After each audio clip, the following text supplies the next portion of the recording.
నమస్తే. నేను మీ Gopi. Welcome back to our channel. ఈరోజు మనతో వచ్చరికి సీనియర్ జర్నలిస్ట్ జగదేవ్ గారు ఉన్నారు. సార్ నమస్తే సార్. నమస్తే. ఒక 2 రోజుల నుంచి ఆ టాపిక్ అయితే బాగా వైరల్ అవుతుంది. విజయసాయి రెడ్డిది, శాంతిది వాళ్ళిద్దరి మధ్య అక్రమ సంబంధం ఉన్నట్టుగా ఒక టాపిక్ అయితే బాగా వైరల్ అవుతుంది.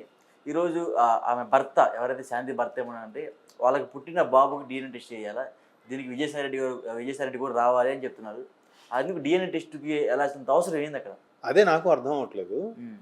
ఇప్పుడు ఆయన మదన్ మోహన్ గారు కూడా రాసిన లేఖలో ఏముందంటే సమ్ XYZ, మల్లేషు, యాదయ్య, ప్రతాప్ రెడ్డి, విజయసాయి రెడ్డి, గుంపులో గోవిందంలాగా ఈయన పేరు కూడా మెన్షన్ చేసాడు ఆయన. వాళ్ళిద్దరికి జరిగిన ఆర్గ్యుమెంట్లో ఆవిడ రోజుకో పేరు చెప్పిందంట. ముందు IVF ద్వారా అని అన్నారంట, తర్వాత విజయసాయి రెడ్డి గారి కారణం అందంట, తర్వాత XYZ అందంట, ABC అందంట, లాస్ట్కి హాస్పిటల్కి వెళ్ళి చెక్ చేస్తే అది ఎవరు ప్రతాప్ రెడ్డి అన్నారంట. ఎవరు? ఇప్పుడు ఈయన కూడా ప్రెస్ మీట్ పెట్టి మదన్ మోహన్ ఏమంటాడు, విజయసాయి రెడ్డి లాంటి వ్యక్తి పేరు మెన్షన్ చేయాల్సిందే, ఊరికి ఆధారం లేకుండా చేయను, కావాలంటే DNA టెస్ట్కి రండి, అందులో ప్రూఫ్ కాకపోతే మోకాల మీద కాళ్ళ మీద సాష్టాంగ నమస్కారం పెట్టి క్షమాపణ అడుగుతా. ఆయన ఎందుకు వస్తాడు ఊరికే? పోనీ ఈయన ఆ ఒక్క పేరే మెన్షన్ చేశాడంటే అది లేదు, ముగ్గురు ఒక 5-6 పేర్లు మెన్షన్ చేస్తూ అందులో ఈయన పేరు కూడా పెట్టాడు. దీన్ని ఎలా చూడాలి? తర్వాత మదన్ మోహన్ అనే వ్యక్తి 2022 జాన్యువరిలో అవుట్ ఆఫ్ కంట్రీ US ఎక్కడికి వెళ్ళారంట, సెప్టెంబర్లో తిరిగి వచ్చాడంట. అంటే 9 నెలలు లేడు ఆయన. ఈలోగా ఏదో జరిగిందన్నారు. ఆల్మోస్ట్ ఇది 2024, అంటే సంవత్సరం 10 నెలలు అయిపోతుంది. ఇంక 2 నెలలు పోతే సెప్టెంబర్ వస్తుంది. ఈ సంవత్సరం 10 నెలల్లో ఇప్పుడు తెర మీదకి ఎందుకు వచ్చింది, ముందెందుకు రాలేదు అంటే దీనికి కూడా వాళ్ళు చెప్పే ఆన్సర్ ఏంటంటే గతంలో వైసీపీ ప్రభుత్వం ఉంది కాబట్టి, జగన్మోహన్ రెడ్డి గారి తర్వాత నెంబర్ 2 ప్లేస్లో ఉన్న వ్యక్తి కాబట్టి ఏమనలేము అన్నట్టుగా కొంతమంది చెప్తున్నారు. పోనీ ఇంత పక్క ఆధారాలు ఉన్నప్పుడు చెప్పొచ్చు కదా. పోనీ ఆ శాంతి గారు ఏమైనా చిన్న వ్యక్తి, మామూలు హోమ్ మేకరా, ఏమి తెలియని ఆవిడ అంటే దేవాదాయ శాఖలో అసిస్టెంట్ కమిషనర్ అంట, అంటే గెజిటెడ్ యాంకరు. మరి ఆవిడ ఈయన ఎప్పుడు ఎన్ని సందర్భాల్లో కలిసింది, ఈయనతో ఉన్న సంబంధం ఏంటనేది తెలియదు. ఇట్లా రకరకాల ప్రశ్నలకి కొన్నిటికి జవాబులు కూడా లేవు. అంటే విజయసాయి రెడ్డి గారిని బదనాం చేయడానికే క్రియేట్ చేశారా, లేదా గవర్నమెంట్ పోయింది కాబట్టి ఇప్పుడు ధైర్యంగా ఒక్కొక్కటి ముందుకు వచ్చి చెప్తున్నారా అనేది క్లారిటీ లేదు.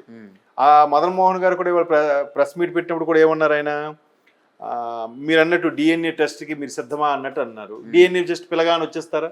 కోర్టుల ద్వారా ఆర్డర్ చేస్తేనే ఇవాళ రేపు రకరకాల సాకులు చెప్పి తప్పించుకుంటున్నారు. ఈయన సవాల్ విసిస్తే ఆయన ఎందుకు వస్తాడు? ఆయన కూడా ప్రెస్ మీట్ పెట్టాడు. నా మీద బురద జల్లడానికి ఇవన్నీ ప్రయత్నాలు చేస్తున్నాను, నా మీద కుట్ర జరుగుతున్నాయి, మీ అందరి బండారం నేను బయట పెడతాను, నేను ఒక ఛానల్ పెట్టి మరి మిమ్మల్ని అందరినీ బయట పెడతానని విజయసాయి రెడ్డి గారు సవాల్ విసురుతున్నారు. మరోవైపు మదన్ మోహన్ రెడ్డి ఏమంటున్నాడంటే మా మిస్సెస్ కూడా నేను గట్టిగా అడిగేసరికి చెప్పింది, విజయసాయి రెడ్డి ఏజ్డ్ పర్సన్, రేపో మాపో పోతే ఆయన ఆస్తి అంతా మందే అవుతుంది, అందుకే నేను ఆయనతో సంబంధం పెట్టుకున్నాను అన్నట్టుగా ఆవిడ చెప్పిందని ఈవిడ చెప్తున్నాడు అన్నట్టుగా చూసాం మనం.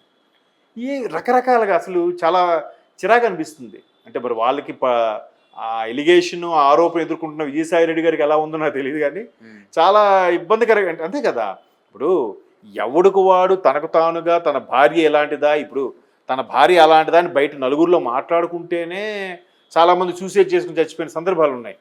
అట్లాంటిది ఆ భార్య అలాంటిదని బయట పెట్టుకోవడం, దాని మీద ఒకరు కాదు ఒకరు 5-6 పేర్లు XYZ అని పెట్టడం, అందులో విజయసాయి రెడ్డి గారి పేరును కూడా మెన్షన్ చేయడం, తర్వాత ప్రతాప్ రెడ్డి పేరు మెన్షన్ చేసి వీళ్ళిద్దరు DNA టెస్టులు చేస్తే ఎవరో తేలిపోతుందని అనడం, ఎంత జరుగుతున్నా ఆ మహిళ విషయం ఎక్కడ బయటికి రావట్లేదు, ఎక్కడ మాట్లాడట్లేదు, ఏం జరుగుతుందని తెలియదు.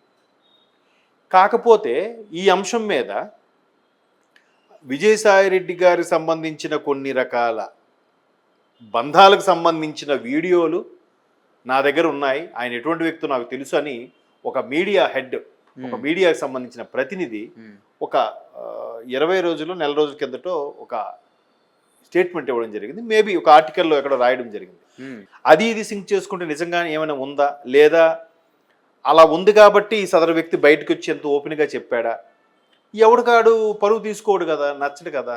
బట్ ఇంత పరువు తీసుకోవడానికి కూడా సిద్ధపడి ప్రెస్ మీట్ పెట్టి మరి ఇవాళ హైదరాబాద్ ప్రెస్ క్లబ్లో ప్రెస్ మీట్ పెట్టి మరి ఆ మదన్ మోహన్ అనే వ్యక్తి చెప్పడం అనేది రకరకాల అనుమానాలకు తావిస్తుంది.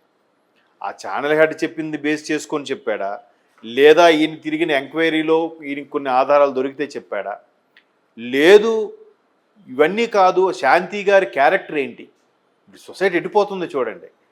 భార్య గురించి ఓపెన్గా చెప్పాడు, పోనీ ఆడ అన్ని రకాలుగా పోతే పరువు పోతే పోయింది, నేను పలానా పెద్ద మనిషిని బయటికి లాగి ఏదో చేద్దామని సాధిద్దామని ఉద్దేశంతో ఏదో వచ్చాడు అనుకుందాం. మరి ఆవిడ గురించి అలా చెప్తుంటే, ఆవిడ క్యారెక్టర్ గురించి మాట్లాడుతుంటే ఆమె ఏం మాట్లాడాలి? ఒక మహిళ అనవసరంగా ఆమె క్యారెక్టర్ గురించి మాట్లాడాల్సి వస్తుంది, ఆమె శీలం గురించి బదనాం చేయాల్సి వస్తుంది అని ఒక స్ఫురణకు వస్తే ఎటుపోతుంది సొసైటీ అనిపిస్తుంది. అంతే కదా. మదన్మోహన్ చెప్పిన వ్యాఖ్యల ప్రకారం చూస్తే ఏముంది, ఆయనతో డీలింగ్లో పెట్టుకుంటే ఆ తర్వాత ఆయన పోయాక ఆ ఆస్తి మందే కదా అని ఆవిడ అందని ఆయన చెప్పాడు. అని చెప్పాడు అన్నట్టు కూడా ఇందాక ఎక్కడో న్యూస్లో చూశాను. ఏంటి అసలు ఎటుపోతుంది అసలు? ఆవిడేంటి ఇంతమందితో ఇది అవ్వడం ఏంటి? ఎంత మాట్లాడుకోవడానికి కొంచెం అసభ్యకరంగా అనిపించట్లే. విజయసాయిరెడ్డి ఏమంటారు, నన్ను ఎంతోమంది కలుస్తారు, వీళ్ళెవరిని ఎవరిని గుర్తుపెట్టుకుని ఎవరు అమ్మాయి ఎప్పుడు కలిసిందో కూడా నాకు తెలియదు అంటే. కొంతమంది చెప్పే ఆరోపణలు ఏంటంటే, లేదు జగన్మోహన్ రెడ్డి గారి తర్వాత నెంబర్ 2 స్థాయిలో ఉండేవారు కాబట్టి విజయసాయిరెడ్డి గారు కూడా దగ్గరగా ఉంటే చాలా రకాల పనులు అవుతాయి. ఎందుకంటే ఆయన చాలా మేధావి, పెద్ద ఆడిటరు, మనీ లాజిక్లు మ్యాజిక్లు ఫైనాన్షియల్గా అన్నీ తెలిసిన వ్యక్తి. అటువంటి మేధావి దగ్గర ఉంటే పనులు అవుతాయని ఈమె ఏమైనా ఆయనకి ఒలవేసిందా?